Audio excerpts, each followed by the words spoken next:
Assalamualaikum warahmatullahi wabarakatuh. Selamat datang Mas Muhammad Yasir Abdad. Waalaikumsalam warahmatullahi wabarakatuh. Minum dulu, cus dulu. Gimana sehat Mas Mahdi? Ya, cus dulu dong. Wah, ini Tenang. ada gaya-gaya. Aduh, jadi mati dulu hidup ini. Berat Ya. memang Sir. Bagi yang belum tahu, ini Mas Yasir adalah alumni lagi, mahasiswa. Oh, belum alumni kok. Mahasiswa HI UMY berprestasi di mana? Mapres UMY ya. Mahasiswa berprestasi UMY. Berarti kan dari HI dulu berprestasi. Terus ke fakultas. Terus dari fakultas ke mana fakultas dulu ya? Habis ini nasional insya Allah. Insya Allah. Amin amin amin. Ya. Hari ini kita ngobrol-ngobrol santai dengan Mas Yasir ya. Saya awal sederhana. Kenapa sih repot-repot jadi mahasiswa berprestasi gitu loh? Udah santai aja hidup nih gitu loh. Bangun tidur, lihat status. Kayaknya hidup nih penuh penderitaan. Tidur lagi gitu kan, bangun, ngeteh, ngopi gitu kan, sarapan, nonton TV atau ikut kemudian kelas online sambil tidur-tiduran. Kenapa sih harus berprestasi sih? Sederhana banget sih jawabannya, Mas. Karena udah biasa. Wow. Jadi udah bosen Wow. kayak tiduran, Wow. mager-mageran gitu ya. Jadi memang kalau misalkan mahasiswa sekarang itu kayaknya ada istilah remaja jompo gitu ya. Apa tuh jompo? Remaja jompo itu adalah orang-orang yang masih muda sebenarnya, Heeh. tapi lebih suka tiduran jadi semangka di kamar gitu. Wah, berat nih. Yang nonton pasti ini waduh terguncang ini emosinya ya, terguncang ini dengan kata-kata Yasir ini. Tapi memang faktanya kayak gitu, Mas. Apalagi dengan kondisi online gitu ya. Itu realita yang mungkin teman-teman nggak bisa tolak. Jadi tentu alasan yang menjadi latar belakang saya mencoba men-challenge diri sendiri dengan dunia penelitian ya terutama itu karena udah bosen. Kemudian mencoba mencari peruntungan di dunia lain. Ini luar biasa nih. Saya jadi teringat nih kata-kata seorang filsuf ya.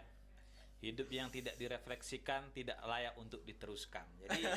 Jadi munculnya hal-hal seperti ini karena Yasir udah bosen dengan hidup yang tanpa semangat ya, atau kemudian ya kayak hidup ini udah bangun tidur lagi gitu, udah bosen gitu kan. Tapi kan tidak semua orang sih bisa pada titik jenuh gitu ya. Apalagi tuh ya, orang-orang yang baca bukunya Mark Manson itu, ya kan? Yang kemudian menyebutkan ya hidup tuh ya santai aja, nggak usah rush gitu ya. Gimana menurutmu Sir? Teman-temanmu pasti kayak gitu tuh. Ya yakini bahwa ya nanti ada masanya gitu loh. Tapi masanya kapan kan? Waduh, ini Nah, berat nih. jadi pilihannya kan cuma dua, Mas. Oke. Bahwa sebenarnya seorang penulis itu akan memberikan pengaruh besar kepada pembaca. Oh betul, pasti. Penulis yang jenengan sampaikan tadi Iya. berusaha membentuk argumen di masyarakat bahwa ya hidup seadanya aja. Tapi kalau misalkan kita membaca tentang fenomena yang sudah lalu-lalu, fasabiqul khairat, itu kan sudah ada sejak saya masih jadi proposal dari nenek moyang saya. Itu bahwa memang dari dulu sudah ada bahwa fastabiqul khairat itu, bahwa berlomba-lomba dalam kebaikan itu ya kita harus berlomba dong. Nggak cuma santuy-santuy aja kemudian kita bisa menikmati kesuksesan terus nanti ada waktunya ya kita yang menentukan dong. Wah. Gitu. Wah, berat nih Gitu, bahasa Mas Mas ya. Mahdi. Berat bahasa. Jadi Sir gini Sir, saya pernah dengar gini. Jadi fastabiqul khairat itu artinya bukan itu Sir. Bukan berlomba-lomba dalam kebaikan. Tapi berlomba menjadi yang terbaik dalam kebaikan. Nah, itu justru lebih berat loh konsekuensinya, Mas. Nah iya. Berarti kamu menilai bahwa mahasiswa yang aimless gitu, tidak punya tujuan, kemudian ya udah kuliah sekelas kuliah pulang gitu, itu menurutmu mereka itu belum layak jadi mahasiswa atau kemudian mereka itu sebenarnya manusia yang kurang berguna gitu ya. Maaf. Mepet jurang nih, mepet jurang. Waduh, ini jurang memang. Enggak, maklum ini yang kita panggil ini masih berprestasi. Beda nih perspektifnya nih. Kapan-kapan saya cari tuh mahasiswa yang pelongo gitu ya. Kira-kira gimana itu? Gimana, Sir? Ya sederhananya tergantung kebutuhan aja sih, Mas. Jadi mungkin orang-orang di luar sana, terutama teman-teman yang mungkin masih menikmati masa mahasiswa itu dengan spare time yang mungkin membuat dia nyaman dengan dunianya sendiri, terutama mungkin dengan bacaan-bacaan buku di kamar, there is no big problem menurut saya. Cuman tentu akan berbeda ketika orang sudah memiliki orientasi secara konkret di depan. Ini ya. Karena kalau misalkan kita sudah memasang target, ya target itu harus kita capai semampu mungkin. Mastatoktum lah kalau orang bilang. Jadi kalau misalkan kita, mungkin orang-orang di luar sana yang sekarang masih ya nanti dululah, mungkin targetnya masih jauh di depan. Tapi kalau saya, target saya udah di depan mata nih. Kalau nanti ditunda-tunda, saya nggak gerak-gerak, saya nggak keluar kamar dulu gitu ya, itu bakalan lama juga mencapainya. Jadi bisa saja orientasi yang sudah saya prepare sejak bertahun-tahun lalu itu bakalan mundur. Bukan lagi tercapai, tetapi mungkin bisa tertinggal.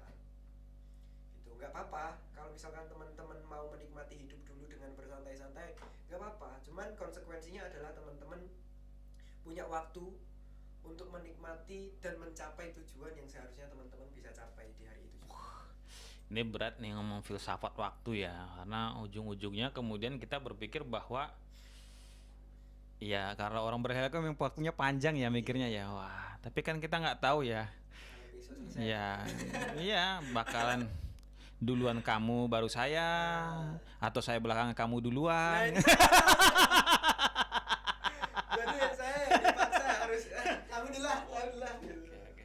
Wah, menarik nih teman-teman. Jadi ya namanya manusia ya, kemudian berpikir bahwa panjang umur dan sebagainya, padahal sebenarnya konsekuensi dasarnya ya karena kita tidak tahu waktu itu, maka kita yang mengerange waktu gitu ya. Bukan waktu kemudian seakan-akan kita pegang, tapi ternyata waktu yang memegang kita gitu loh. Nah, kesalahan kita sebenarnya itu. Terus menurut Musir, kamu nih masuk Ijo Tomat nggak sih ini? Ijo Tomat itu apa, Mas? Ikatan Jomblo Terhormat gitu. Kan masih berprestasi nih, sibuk kampus mana-mana. Kira-kira jomblo apa udah ada ini ya, ikut jomblo tomat nih? Ini pertanyaan menarik sebenarnya, Mas, karena sering menjadi bahasan santai saya dengan ibu di kamar gitu ya. Waduh. Misalkan beliau mampir ke kamar nganterin kopi atau nganter makanan, itu pasti ditanya hari ini ada apa gitu ya. Jadi yang sering saya temukan di teman-teman sekarang di usia quarter life crisis kerennya ya. Oke. Di usia 20 ke atas, sudah hampir seperempat abad itu. Betul. Bahwa dalam perjalanan kita itu memang memerlukan support system. Oke. Kalau Mas Mahdi kan pasti udah punya istri gitu ya, udah punya kalau jalan berdua itu udah ada yang ngikutin gitu. Kan kalau saya yang ngikutin kayaknya belum permasalahan hidup. Tapi nggak se kalau orang udah berkeluarga. Tapi terus intinya adalah tentu support system itu sudah ada. Tapi bukan dalam tanda kutip saya pacaran enggak. Ya. Tapi kalau untuk nanya bagaimana kemudian proses hari ini, tadi ngapain aja, kalau untuk pertanyaan udah makan atau belum itu saya rasa udah waduh, kena ini. Nggak perlu deket-deket sama saya gitu. Saya kalau Yasin nih Mas ya, pertanyaannya udah bukan itu. Tadi presentasi hasilnya gimana gitu.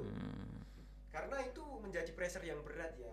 Jadi kalau sudah dihadapkan dengan situasi di mana kita memposisikan diri kita, menghibahkan diri kita kepada masyarakat, tentu konsekuensinya akan lebih besar. Dan kalau misalkan saya mencapai satu atau memutuskan satu perkara, itu dampaknya akan banyak. Nah, perlu ada orang yang ya ngobrol bareng Ya, gimana baiknya Oke, gitulah oke. istilahnya. Ada ya tapi ya. Oke, paham, paham. Oke, jadi gini teman-teman. Ya, saya coba melihat ya ke belakang, kemudian ke depan begitu. Jadi gini, apa? Buat laki-laki di luar sana. Kita sesama laki-laki gitu kan.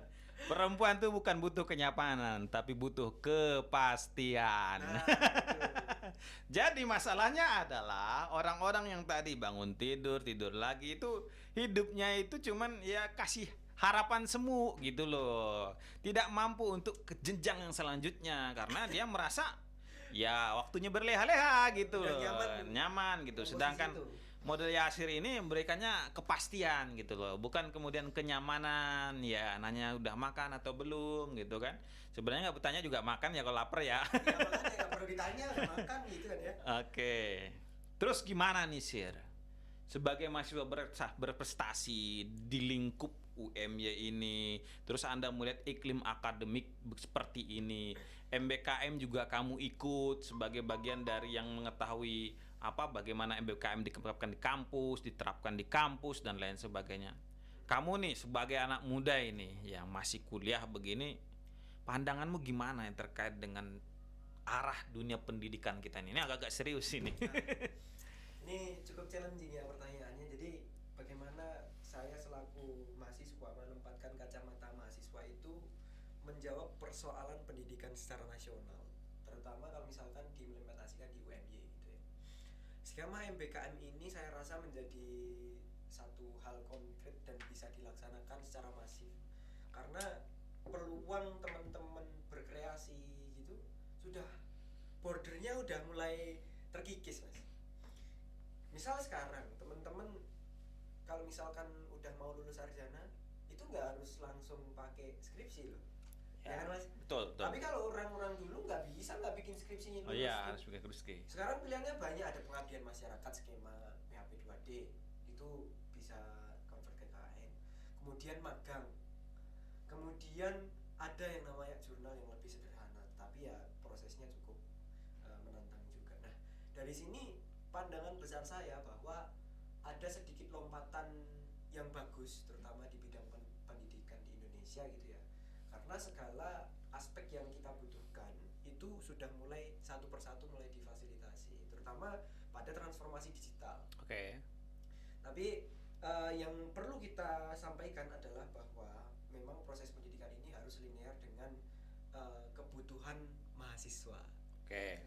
Artinya kalau misalkan mahasiswa ini sudah mulai memiliki kecenderungan dekat dengan media sosial, maka yang menjadi challenge besar adalah bagaimana proses pengajaran ini dekat dengan kultur mahasiswa itu. Dan ini sulit mas, apalagi kalau misalkan gurunya atau dosennya itu sudah mulai usia lanjut gitu ya. Untuk mengikuti perkembangan teknologi yang lompatannya jauh itu menurutku perlu tangan-tangan yang sabar lah untuk membimbing proses pengajaran itu.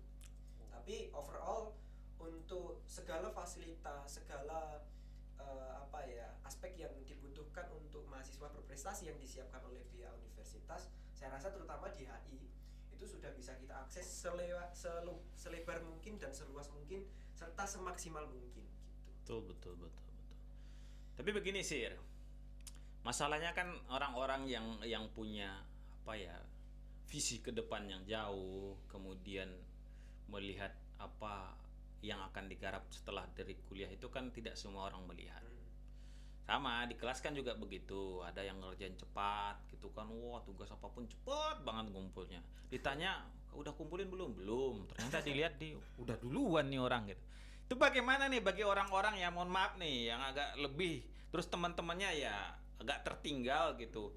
Anda melihatnya bagaimana? Apa yang harus Anda lakukan? Apa kemudian membuat mereka wis urusanmu gitu kan, bukan urusanku gitu. Atau gimana? Kalau kamu gimana sih melihat ya pasti ada kan teman-teman di kelasmu itu yang notabene-nya tuh ya rodo-rodo lemot gitu. Ini sering terjadi di kelas ya, karena memang apalagi kerja kelompok. Tuh terlihat tuh di kerja kelompok tuh. Terlihat. Jadi kalau ada orang ngomong kamu belajar menjadi orang tuh belajar berorganisasi, salah. Okay. Karena justru manajerial diri, manajerial seseorang untuk menghadapi suatu perkara itu justru di challenge ketika teman-teman mengerjakan tugas kelompok. Nah, itu bakalan terlihat aslinya seperti apa. Tapi standing position saya di sini adalah sebagai kacamata orang yang juga melakukan itu. Oke. Jadi kalau misalkan teman-teman melihat, oh Yasir mahasiswa berprestasi, pasti nilainya langsung kemudian ngumpul tugas tertib, enggak juga. Karena setiap orientasi orang itu berbeda-beda, walaupun nanti pada intinya tetap ada tanggung jawab menyelesaikan studi itu harus dilaksanakan. Nah, menyikapi orang-orang yang mungkin gimana sih? Kayak wah, aku nih udah ngumpulin duluan tapi bilangnya belum gitu. Itu ngeselin juga sebenarnya. Pernah aku menemukan kayak gitu. Paling nggak share lah ilmunya gitu. Ya. Nah, kalau kamu share nggak ilmumu itu? Jangan-jangan kamu juga sama aja. Jadi teman-teman, kalau misalkan teman-teman mau melihat karya saya gitu ya, tentu kalau misalkan teman-teman harus datang ke seminar saya atau ikut pelatihan secara langsung juga waktu dan tempatnya juga terbatas. Tapi kalau misalkan teman-teman pengen melihat karya saya, membaca tulisan saya, teman-teman sudah bisa akses buku saya. Itu ada 2 sekarang. Pertama terbit di tahun 2020 dan kemarin awal 2022 itu tentang laporan penelitian dan esai ilmiah. Itu ada 2 buku. Jadi teman-teman bisa akses di Google Play, itu ada Google Books-nya, di Google Scholar, atau juga bisa teman-teman beli buku fisiknya di Tokopedia. Nah, tapi kalau misalkan dikorelasikan dengan tugas kuliah gitu ya, tentu yang saya sampaikan kepada teman-teman bukan pada langsung kunci jawaban. Ya. Tentu adalah pada aspek bagaimana teman-teman strategi menjawab soal ini. Kan jarang Mas kalau misalkan mahasiswa di semester akhir itu soal-soal tugas itu multiple choice itu nggak mungkin. Iyalah. Nah, teman-teman yang sering menjadi kendala mengerjakan tugas itu adalah menentukan isu bahasan. Nah, biasanya paper apalagi di HI gitu ya, yang sering ditanyakan ke saya kayak Asid itu bahwa gimana sih membuat satu argumen biar isunya sesuai dengan apa yang dimau dosen dan isu bahasannya gitu. Nah, jawaban saya sederhana. Nih, boleh teman-teman baca tulisan saya, tapi jangan sampai ini sama. Tak kasih itu tulisan saya, tapi ketika teman-teman ingin mengerjakan tugas itu, usahakan bahwa tulisan teman-teman itu sesuai dengan hal yang teman-teman suka. Misal kalau saya ketertarikannya di defense and security gitu ya, isunya high politics banget kan, tapi belum tentu semua anak HI suka hal yang sama Mas. Terutama di soal paper gitu ya, ada yang mungkin dia fokusnya di non-government organization kayak MDMC, dan itu kayaknya Muhammadiyah perlu memperbanyak hasil riset tentang Muhammadiyah itu sendiri gitu ya. Oke. Nah, selain itu kalau misalkan teman-teman suka di K-pop nih, nah ini bahasan yang menarik buat teman-teman yang suka K-pop atau makanan-makanan Korea atau mungkin otomotif lah, Hyundai dan lain sebagainya. Tulis aja di situ yang sesuai teman-teman suka. Kalau teman-teman sudah mulai suka dengan isu itu, ngerjain tugas itu gampang karena sumbernya udah ada di sini, udah ada di otak teman-teman gitu. Jadi nggak ada istilah teman-teman itu mengejar ketertinggalan dengan orang yang mungkin bohong. Ya biarin mereka bohong menjadi orang yang menyebalkan itu, tapi kalian jangan gitulah. Wah, gitu ya Suri ya. Saya sebenarnya malah melihatnya begini teman-teman, apa ya? Mahasiswa itu kan punya dimensi dan karakter yang berbeda ya. Cuman yang masalah itu ketika dimensi dan karakter tuh kumpul ya.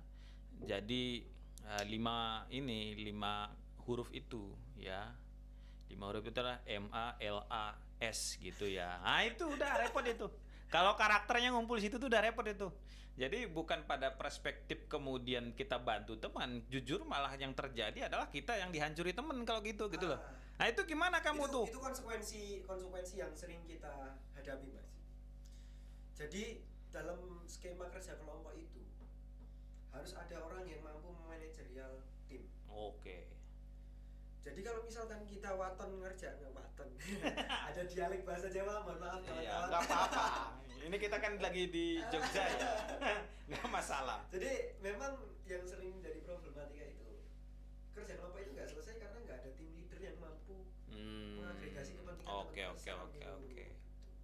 Jadi kerjanya sendiri-sendiri. Ya ngapain ngapain kerja kelompok kalau kayak gitu ya.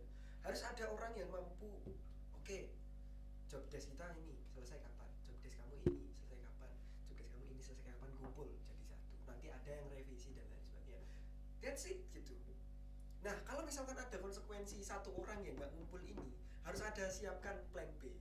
Itu namanya taktik and practical.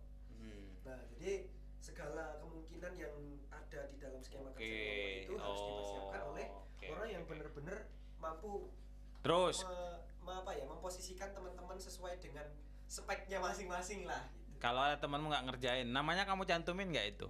Ya kalau misalkan itu konsekuensi dari teman-teman ya. Ya. Artinya ketika teman-teman sudah tidak bertanggung jawab dengan tugas teman-teman gitu, teman-teman juga harus bertanggung jawab dengan hasilnya nanti. Oke. Itu Jadi sudah hukum alam gitu ya. berarti kamu nggak jangan marah. berarti kamu nggak cantumin ya? Enggak dong. Bagus ya. Itu itu dilema itu antara melanjutkan pertemanan itu kan. Ya, yang pasti saya nggak berteman dengan kamu nggak apa-apa. Teman saya relasinya juga lebih banyak. Wah ini. Ya, Berarti ini kan ada mas orang bilang kalau sama temen tuh jangan pilih-pilih loh.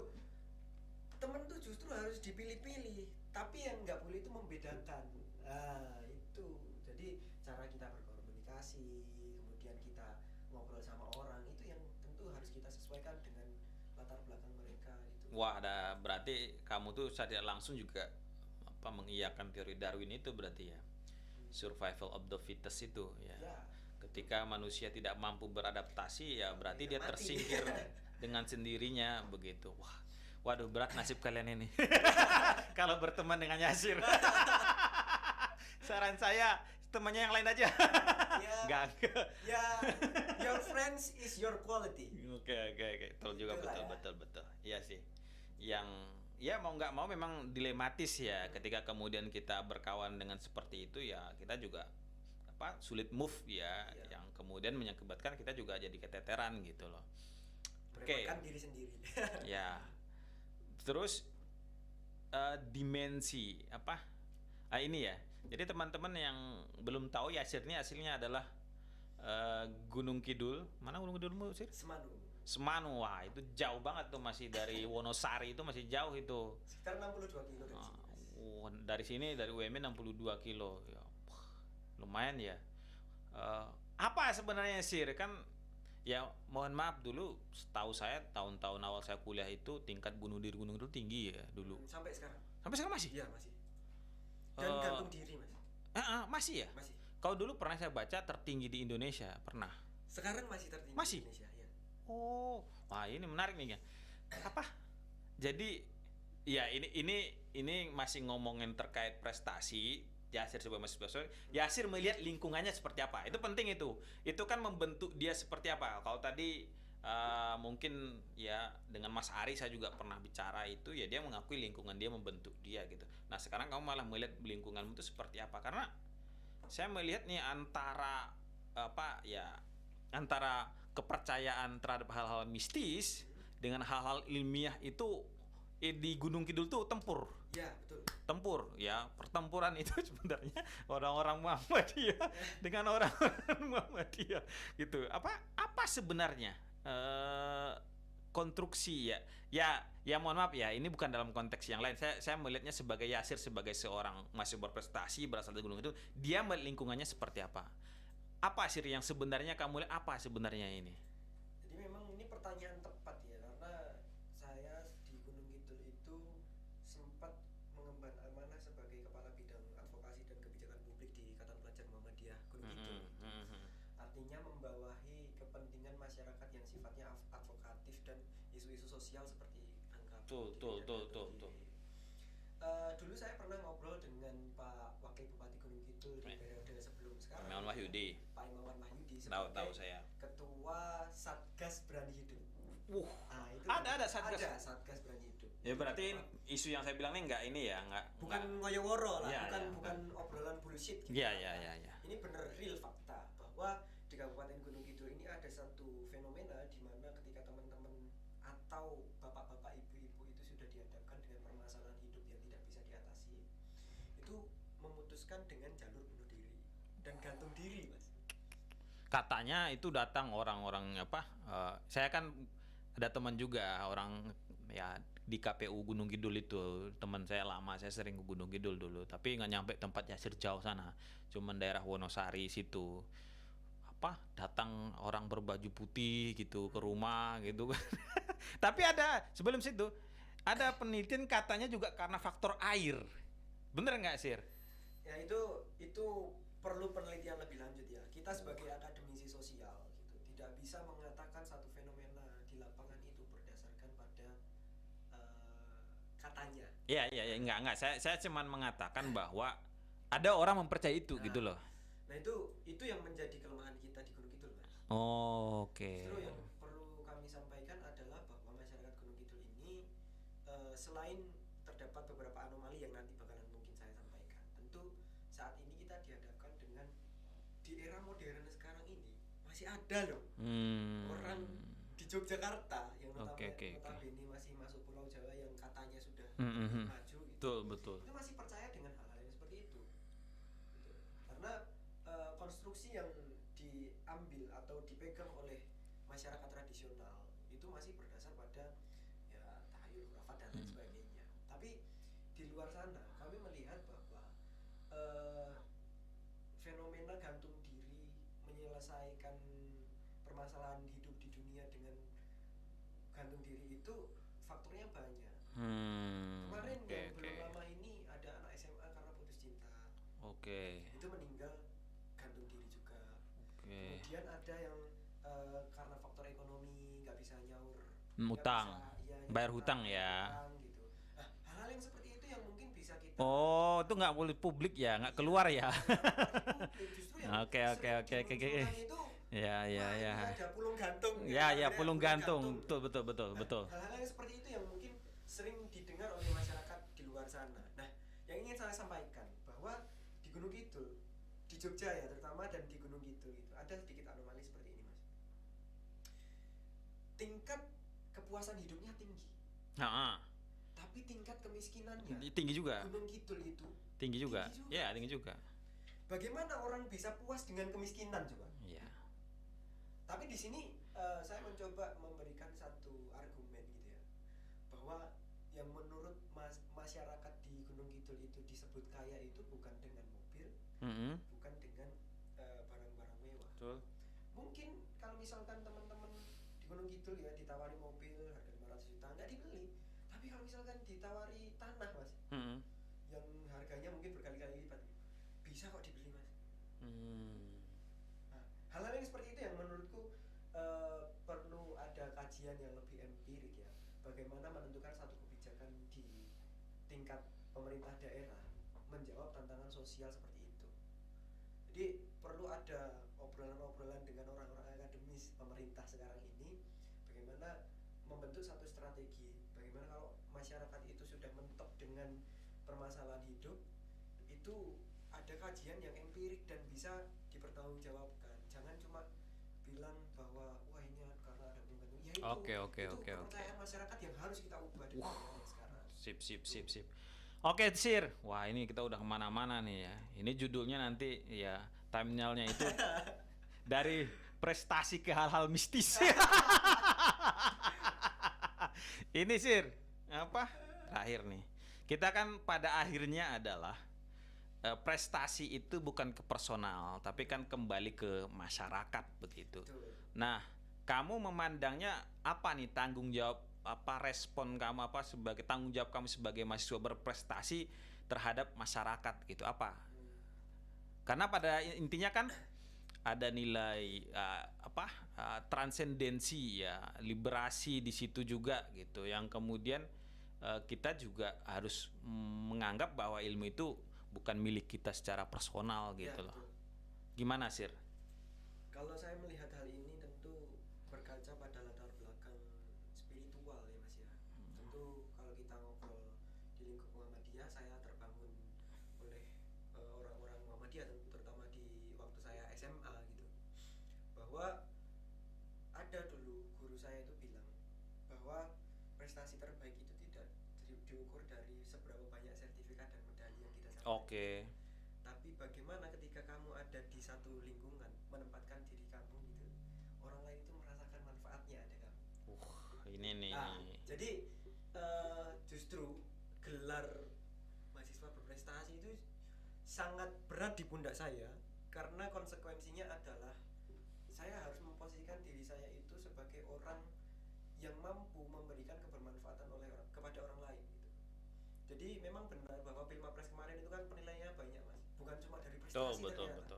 Ada dari pengabdian masyarakat, kemudian hasil karya yang sudah diterbitkan dan lain sebagainya, sampai pada karir organisasi. Nah ini kan kalau dibilang prestasi itu kalau orang awam mungkin wah prestasi apa nggak ada juaranya. Nah ini yang perlu kita bangun bahwa sebenarnya mahasiswa berprestasi itu justru adalah orang yang benar-benar seharusnya menjadi orang yang bermanfaat kepada orang lain. Itu yang membuat saya menjadi lebih apa ya istilahnya, kalau Ustadz saya bilang tuh kamu nggak apa-apa menjadi orang yang baik tetapi harus menjadi orang yang mampu mengangkat derajat orang lain. Di ujung-ujungnya khairun nas yanfa'ulin nas gitu ya. Oke. Terima kasih Sir sudah hadir di sini. Wah, saya bahagia sekali nih ditemani oleh Yasir masih berprestasi.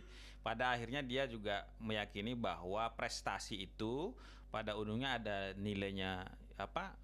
Sangat ya kalau kita bicara kajian ilmu atau ya ilmu profetik lah ini ya, dimana kemudian kita ada nilai humanisasi, ada nilai liberasi, dan ada kemudian nilai transendensi. Itu sebenarnya ya prestasi itu, dan sejauh ini ya nggak tahu abis ini kamu agak-agak gimana. Sejauh ini Yasir kayaknya udah menguasai itu gitu loh. Mudah-mudahan kamu tetap ihdinas syiratal mustaqim ya. Oke teman-teman, demikian podcast kita pada hari ini. Mudah-mudahan bermanfaat bagi semuanya. Saya sudahi. Wassalamualaikum warahmatullahi wabarakatuh. Terima kasih.